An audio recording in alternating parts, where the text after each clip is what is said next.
What up, though? It's Dwan back with another episode of Speak for Yourself. Because we are both members, my guest and I, of Leadership Detroit 41, best class ever, we didn't allow Ken Elkins to join us because he's in another class. We don't even know the number of the group. It's not important. But I'm here with a good friend of mine, Racheal Allen. What up, Doe? What up, Doe? So one of the things that we do to start off, Racheal, is we ask our guests to introduce themselves. Thought being, you get to speak in a bunch of different places and people introduce you in different ways and give resume and whatnot. Sometimes it's the way you see yourself and would introduce yourself. Sometimes it's not. Yeah. So how would you like our audience to know you? What would you like to know about you? Well, first off, thank you for being here. I'm so excited that I finally got an invitation. So, I am Racheal Allen. I am a CEO and I wear so many hats. But before all of that, I'm a wife. I'm a mother. I'm a serial entrepreneur. I'm a diehard entrepreneur at heart, second generation entrepreneur. I am co-founder of Centric, a first of its kind hub for Black arts, culture, and entrepreneurship in Oakland County. I am the executive director and founder of Operations School, where we teach and empower startup leaders how to manage their day-to-day operations. And I'm also founder and CEO of Obsidia, where we provide technical assistance, capacity building, and operations consulting. So those are some of the hats that I wear. That's what's up. That's what's up. So I didn't know where I wanted to go, but I think we got a chance to sit on a panel last week and serve as judges for a pitch competition. And that was really cool. A good friend of ours, Jeremy Lewis, invited us to do that. And pitch competitions where it's winner take all, for me, I normally shy away from those. I was sharing with Jeremy, my thought is sometimes that stuff feels Hunger Games-ish. Yeah. Because it's like, okay, I'm working against the others and whatnot, when all of them could use and are in need and probably well-deserving. Absolutely. But there were some things about the winner that really resonated with me, and hearing you describe yourself as a mother first, but then you went on to talk about all these amazing titles and things that you've been a part of, some of the places that you've worked, and people see you now and they may not understand like the backstory. Yeah. So last week was my mother's birthday, and she's been gone for about 10 years. But I still draw motivation from her. I think, because she was so young when she had me, she was 15, my dad was 16, and I can remember her telling a story about when she had me and my grandmother dropped her off at the hospital and said, okay, go in there and have your baby, like at 15. And some of the things that I get to do doesn't match and line up with my background so much. So do you feel the same way, like personally? Well,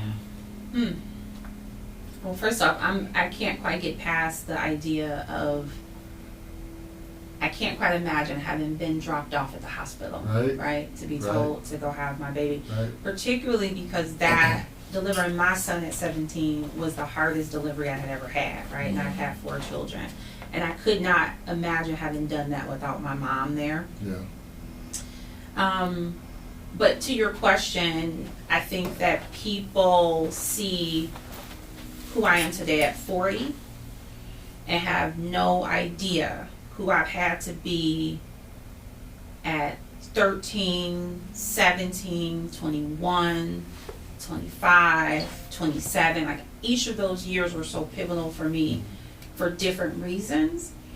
And what you see now is a much more polished, confident, person. But I've been in the struggle my whole life. And I think I'm kind of make it look easy, where people think, oh wow, people tell me things like, you speak well, or you're articulate, right? And I grew up in 48205, the east side, my whole life. I dropped out of high school, had a baby at 17, was on welfare for many years, right? And so I never try to get too far away from that person. And I think that I have such a heart for entrepreneurs, particularly people who are in those same struggles, because I've been able to navigate my way out of them. And it's a freaking, maze. Like, it's not meant for you to navigate your way out of it, right? And I really believe that entrepreneurship is one of the biggest economic drivers to get folks out of poverty. And if more people had the access to those kind of opportunities, I think we would see more people kind of finding their way out of those mazes. Yeah, no, that's good. That's good. So the sister that won the pitch competition, she wasn't the most polished person delivering pitch, right? What about her resonated with you to where you were able to see past like some of the areas where she wasn't, as polished? Yeah. Well, I think first I would say that first off, I hate pitch competitions. Let me set the stage by saying I hate them. Because essentially what we are asking entrepreneurs to do is, if you are the most articulate and well-spoken person, you can get this bag. Mm-hmm. That doesn't mean that they're the best business owner, they have the best model, or that they're going to be the most successful. So it's already a stage that's set up to not be equitable, right? Mm-hmm. And I would say the same thing about applications, right? Or things that people might have, barriers to those things. But yet, these are some of the ways that these tools and systems are already kind of set up to weed people out. And in that particular case, I felt it was a privilege to be at a table where we got to say, we're not picking the person who talks the best. And it's not to say she didn't talk great, but we're not picking the person who makes everybody feel like they're the most accomplished. Yeah. What I think we saw with the winner there was we saw that passion be undeniable. Yeah. And there was another business owner in that program who said, hey, I would love some feedback. What did I do wrong? And I said, sweetheart, you didn't do anything wrong. No, you didn't do anything wrong. They all did a really, really good job. They did an amazing job, right? And have businesses that we want to see in our city. Absolutely. Have very legitimate businesses that deserve to be in the city. But what I will undeniably say is the winner that night brought her whole Black self. And I think that we as Black folks have to do a better job of allowing people to be their whole selves and rewarding that versus making it sound like that's a negative thing, right? Yeah. So we all know it, right? We're entrepreneurs and we're leaders because we have also rejected the systems that didn't want us to be ourselves. Yeah. So what we saw there was somebody that had their Blackness and their personality on full display.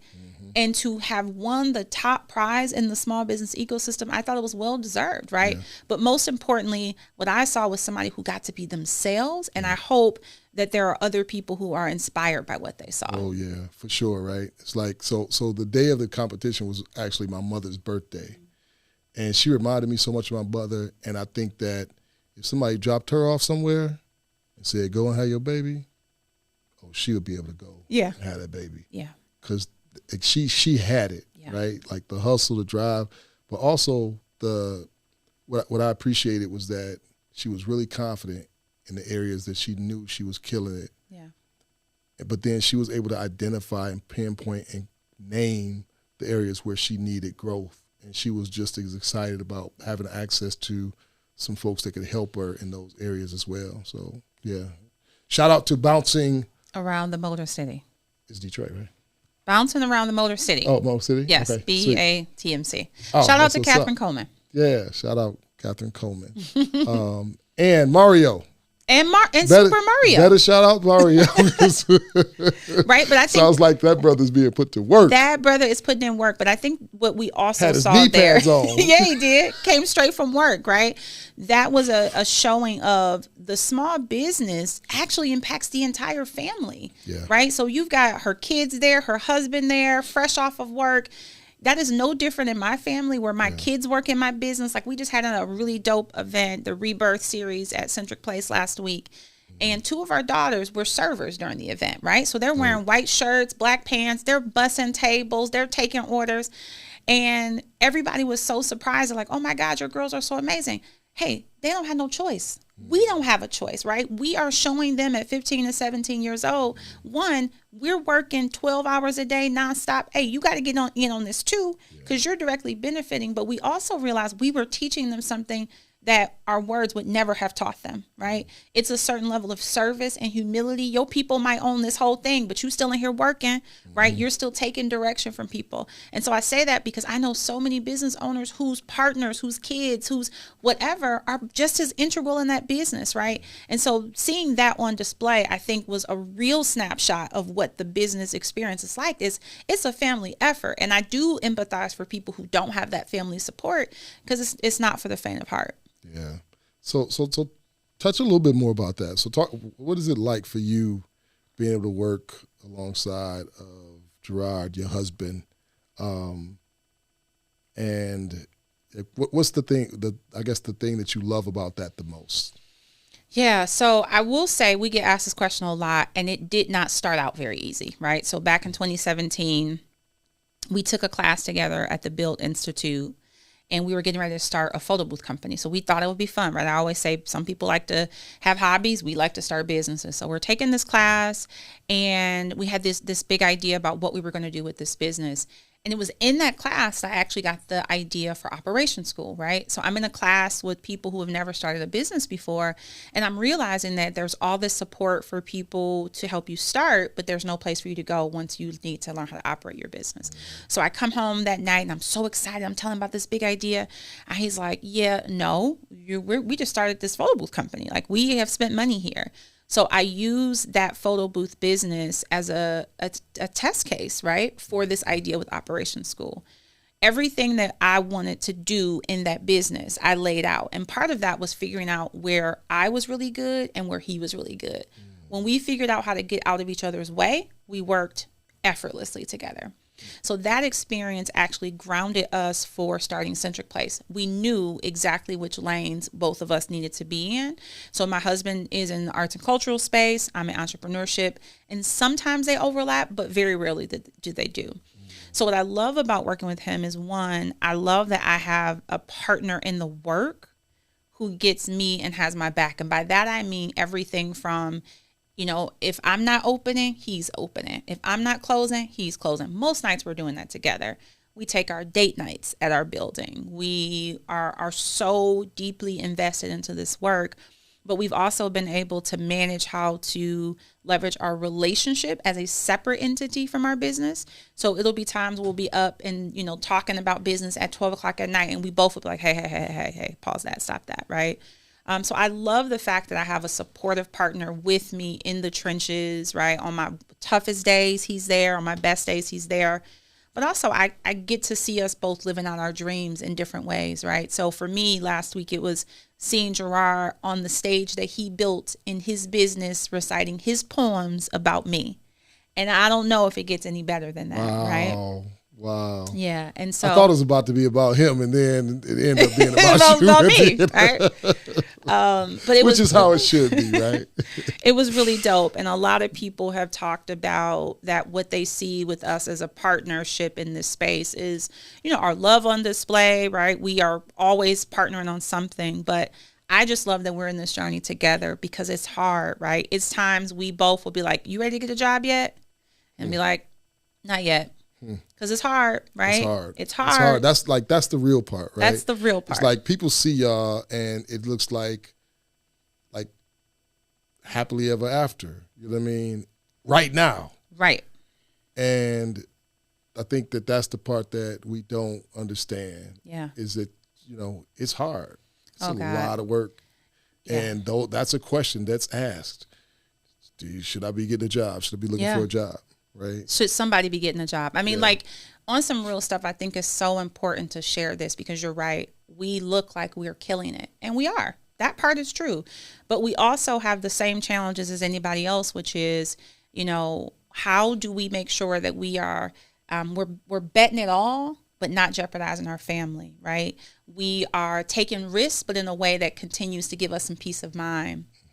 And I say that because the entrepreneurship journey is a roller coaster ride, and you better like freaking roller coasters because you on it, right? And so on those days where I don't like it and my stomach is queasy, I still got to be on that ride, right? Yeah. We're just happen to be in that together. But I meet so many couples who want to be in business together. And luckily, we had that experience of running a different business together, right? And we would show up to people's parties and be arguing in the car before we get there, and show up and still have to do somebody's photo booth, right? And get to work. So now we've kind of weathered that a little bit. But I love being so transparent about the journey, because I feel like if I'm doing my job, people are rethinking what they think is easy. If you are getting into this because you think it's easy, you have another thing coming, right? Now, again, the highs, the lows, you can't get that from anything else but entrepreneurship. And fortunately, I have a partner who has my back in both life and business. And so I recognize how much of a privilege that is. That's what's up. So, a side question.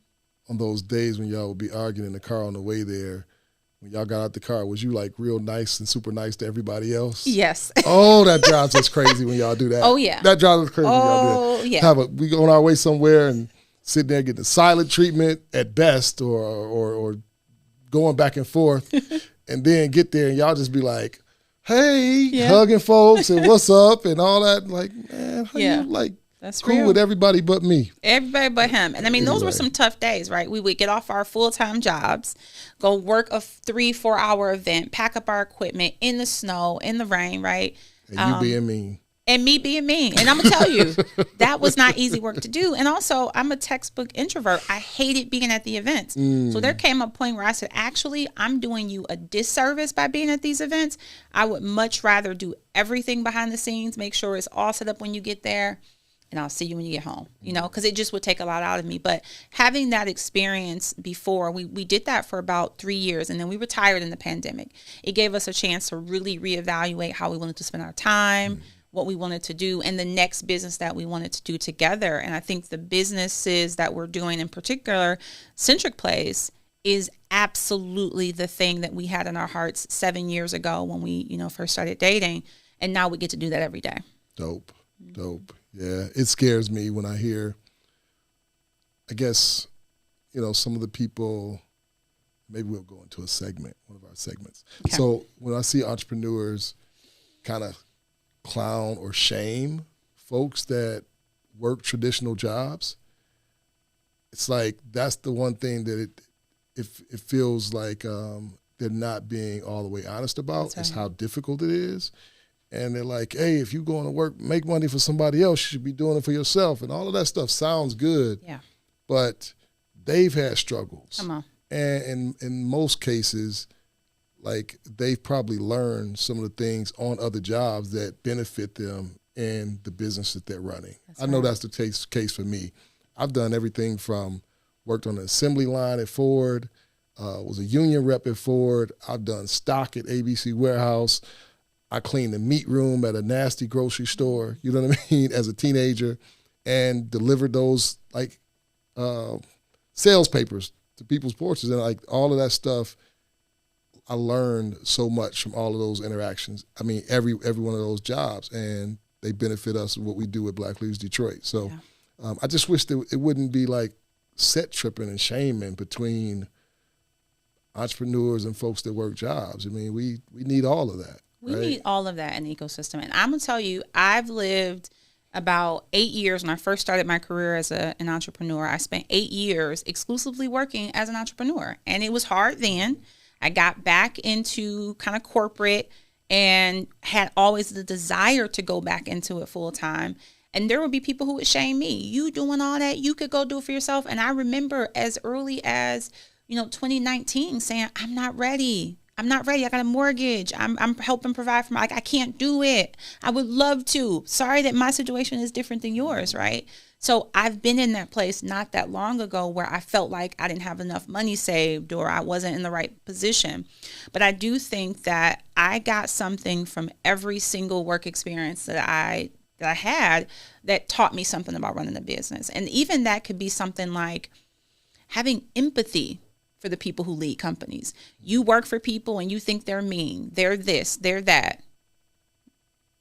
Do you know how hard being a CEO is? And I have to say it all the time because people think this is some type of cute, glamorous job. If you're leading people If you're managing people, if you are out here raising money, I don't care if you're a nonprofit leader, whatever that is, that's a hard thing. And it takes a hard toll on your personality, right? So for me, I've learned how to watch those people in those power positions and learn something about that, right?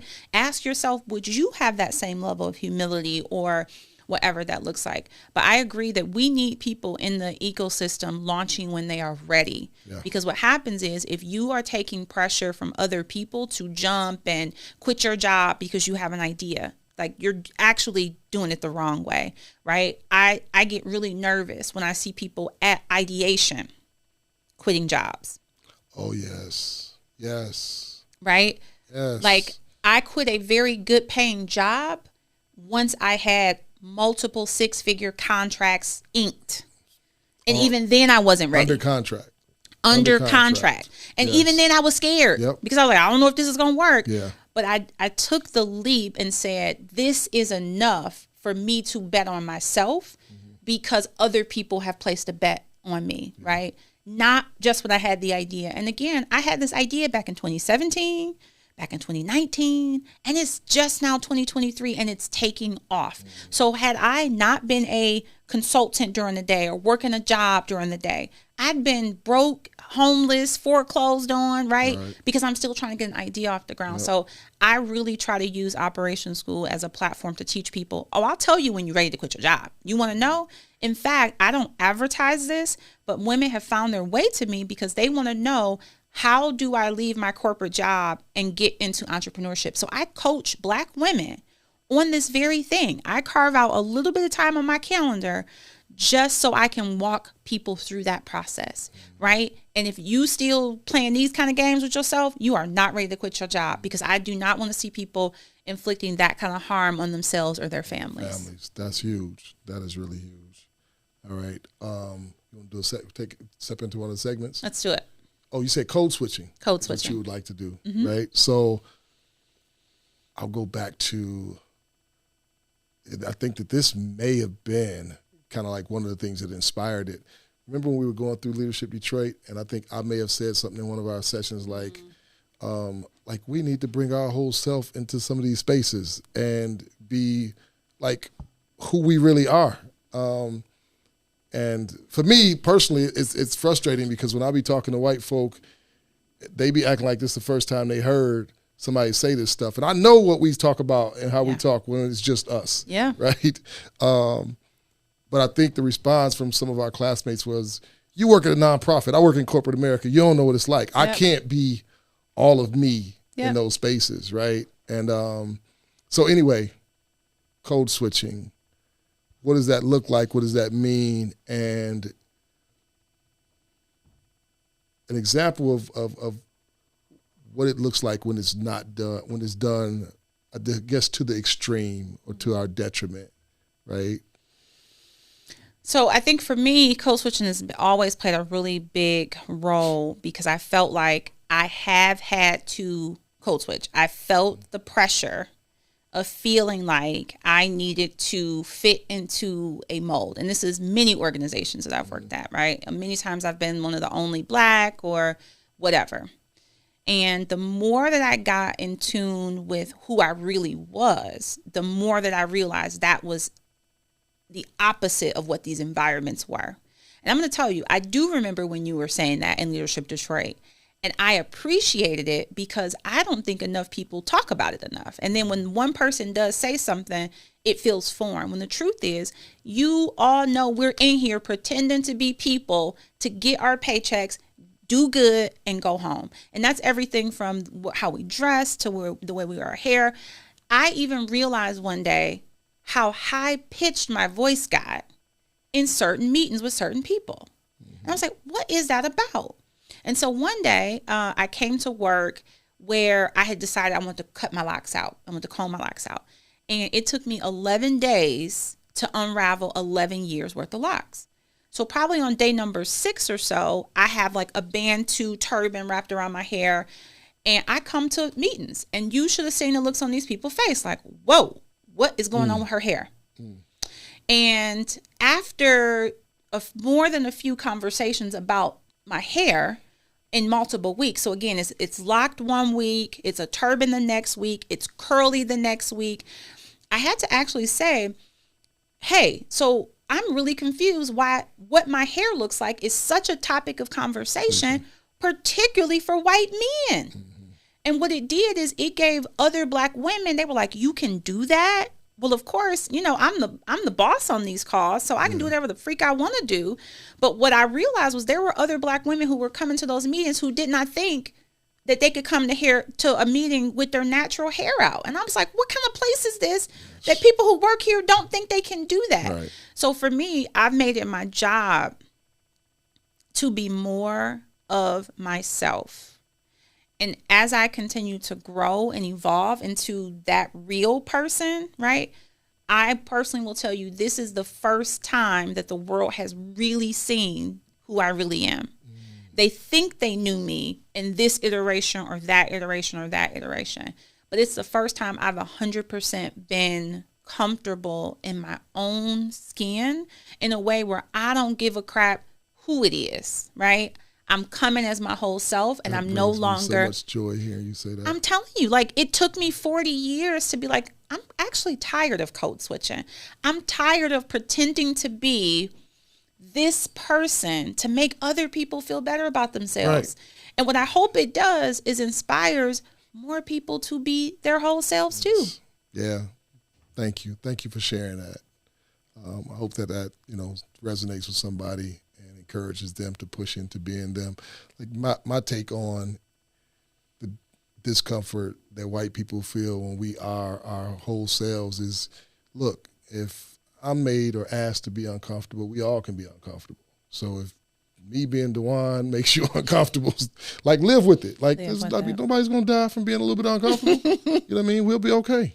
Yeah. You know, but I also think that sometimes we have potential allies that are looking to advocate for us in some spaces and at certain points, and we've given them bad information because we haven't told them how we really feel.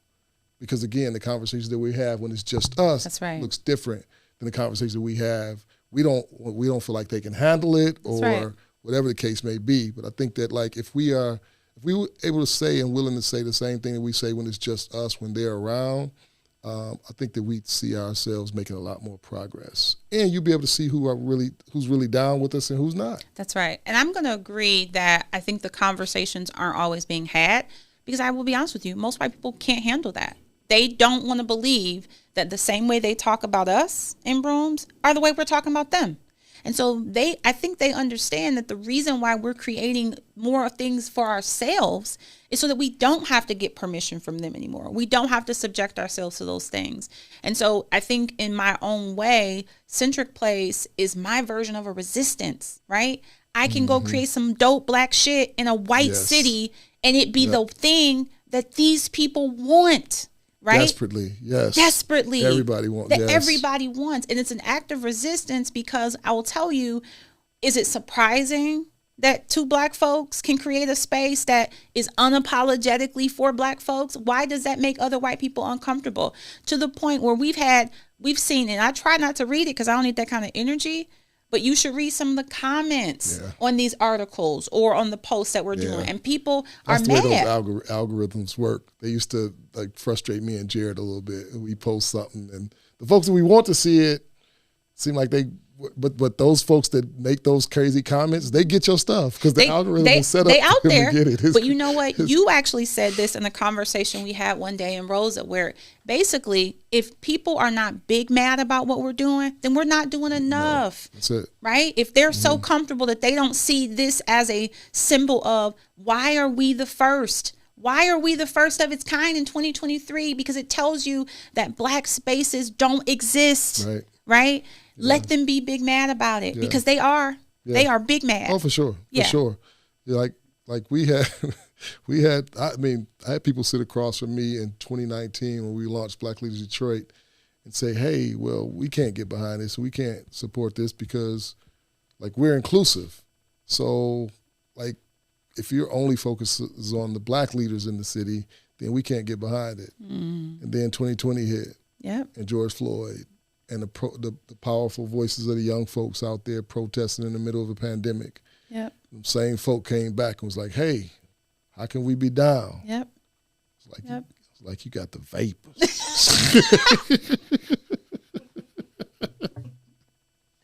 Yeah, I But, mean, but the reality is, you know, we were going to be who we are as an organization, sink or swim.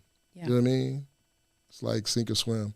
But I think that, you know, the perfect storms have happened in some places, and it cost some families a lot. Yeah. If you think about the Floyd family, Breonna Taylor's family, Ahmaud Arbery's family, you know what I mean? Like, they paid a really, really huge cost. And them young folk were out there putting themselves in some serious danger. Like, if it wasn't the police, you know, coming against them in some ways, crazy militant folk, you know, coming armed and shooting at folk, or if it was the pandemic itself, you know. So I think that, like, we owe it to them, those of us that are in positions, to really, you know, just be true to who we are and not be upset. I mean, like, for us, and I'd like to hear your thoughts on it, we believe in partnering with anybody that believes in fairness, right? So, like, we welcome any and everybody that wants to create fairness and real opportunities to partner with us in this work. But we are going to be specific, and we're going to focus on those that all the data and the stats and the research shows that we've been on the outside looking in intentionally. Yeah. So we love partners, and we welcome them. We just don't need them to call the shots. We need them to show up as allies, right? Ready to get instructions and directions, but not the other way around. And I love that you all have been taking the lead on this for a while, to your point, before George Floyd and all of these other things, and before the pandemic. I think at that time, it was difficult to say that something was not for BIPOC leaders, but for Black people. Yeah. But in the same way that every other respective community has stuff that's just for them, why do we have to be apologetic about wanting to carve out something for ourselves, right? And so I got to tell you that, you know, I have stepped away from a lot of responsibilities on boards and supporting other organizations. For me, I had to be crystal clear. I had a mission. I'm building some stuff. I got to be a little selfish and just devote my time to what I'm building, right? But one of the main reasons why I've continued to support Black Leaders Detroit by serving as its funding board chair is because how often do we get to be in positions where we get to help give Black people money, right? That doesn't even exist. And so if me being on that call to ask some tough questions helps our process be better, right? Because we know that there are going to be folks who are going to scrutinize this process a whole lot differently than they might other folks.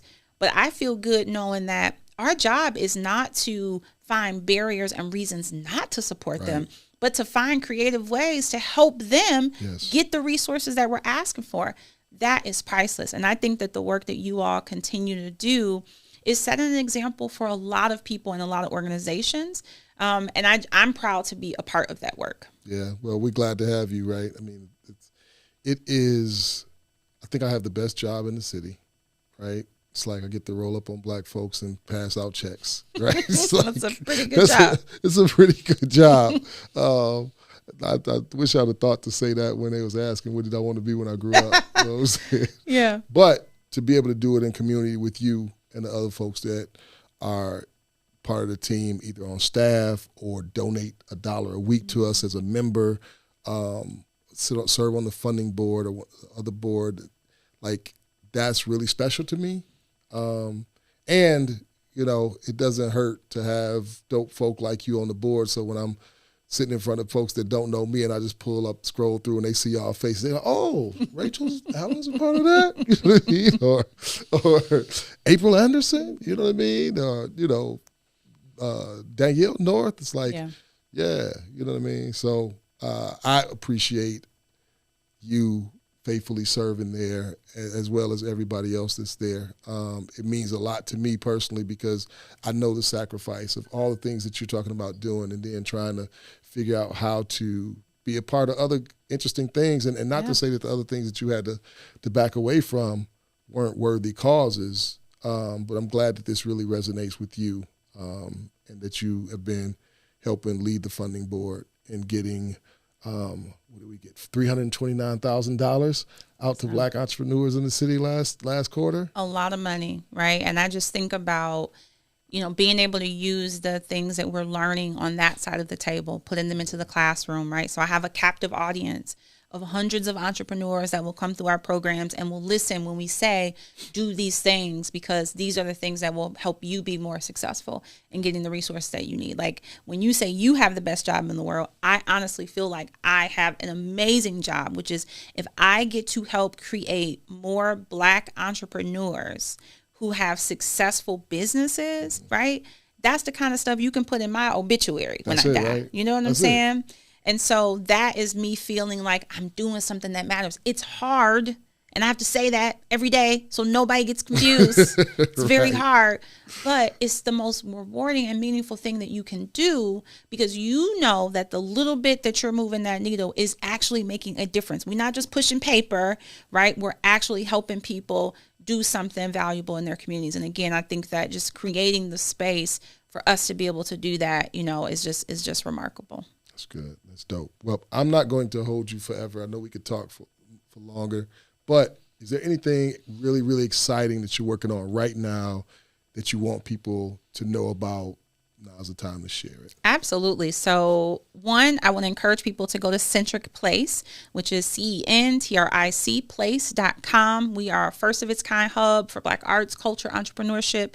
So we are big on getting folks to gather, to have their celebrations, to co-work, to come for any of our meetings, workshops, and retreats. We also want folks to join the waitlist for Operations School. So that's the word operations with an S and then the word school. We are super excited. Our waitlist is open right now. We have programming that starts in August of this year. We've recently expanded that program over to the Lansing area. So we're really excited about the growth that's happening.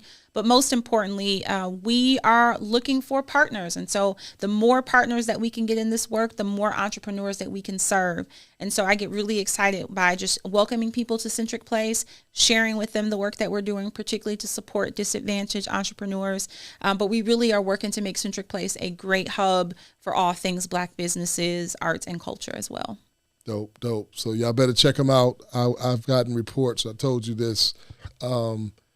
I was just really excited to hear unsolicited reports from some folks that have gone through your first cohort, and they were just like blown away and really excited, and they felt like it was extremely valuable to them. So, I mean, I know that they, carve out time that is hard for entrepreneurs to find, but they felt like it was a really, really good use of their time with the tools that they walked away with. So hats off to you all and what y'all are doing there. Thank you.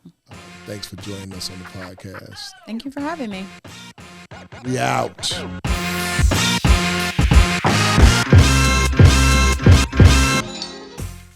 Calling all cyclists, we're talking about the two-wheel pedal pushers that love a good long ride. It's the Ride for Equity Kickoff from Detroit to Ferndale and back. It's the first leg of a 7-day ride from Detroit to Mackinac. It all starts on May 21st at 8 a.m. Get your bike ready for the big Ride for Equity Kickoff, starting at Marygrove College and rolling into Ferndale on May 21st starting at 8 a.m. To register, go to bldrideforequity.org. This ride is to raise funds for Black entrepreneurs and bring awareness to the importance of equitable funding practices. It's 7 days of biking from Detroit to Mackinac, and it all starts at the Big Ride for Equity Kickoff from Detroit to Ferndale, May 21st at 8 a.m. on the campus of Marygrove College. Go to bldrideforequity.org to register. Are you ready to ride?